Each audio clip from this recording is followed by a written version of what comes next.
The next question, member for Don Valley West. Thank you, Speaker.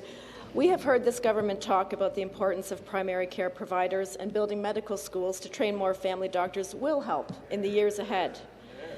But why aren't they taking action now? There are 1.8 million Ontarians who do not have a family doctor right now, including many of my constituents in Don Valley West. We hear every day, especially over the holidays, about ERs closing. The OMA provided recommendations to help solve the family doctor problem right now. For example, investing to build centralized referral lists, reducing admin burden on doctors by hiring medical scribes so they can see more patients, and implementing more family health teams. My question to the Minister of Health: why is this government not implementing the recommendations of the OMA and instead prioritizing the introduction of Bill 60? And what metrics will be put in place to show Ontarians that profits don't come at the expense of taxpayers? Member for Eglinton Lawrence to reply. Thank you very much, Mr. Speaker, and thank you, the member opposite, for the question. In fact, we are doing a lot of the things that you mentioned, including investing in centralized waitlists. Our Your Health plan, which was announced earlier this year, has some of those very things in. But Ontario, including the centralized waitlist, Ontario leads the country in how many people actually benefit from a long-term stable relationship with a family doctor or primary care provider, over 90% of Ontarians. But we can do more, and we will do more, and that's why we're increasing training opportunities at the same time by expanding team models of primary care across the province, which we announced again in the Your Health plan.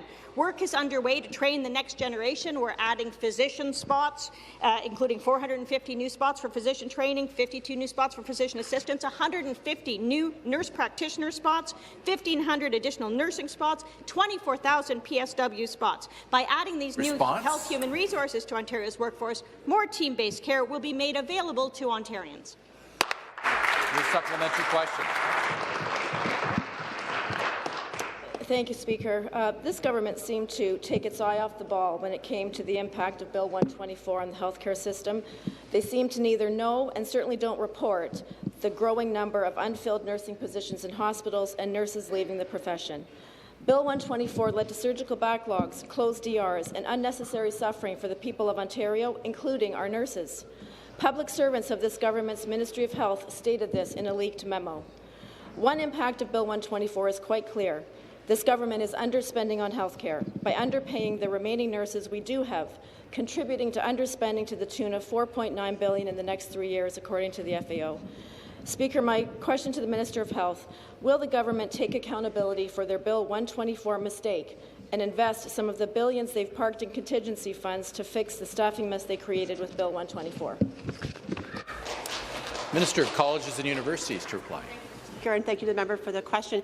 We have record numbers of students who are entering the nursing profession, and we are ensuring that we have more nurses as we move forward with our plans.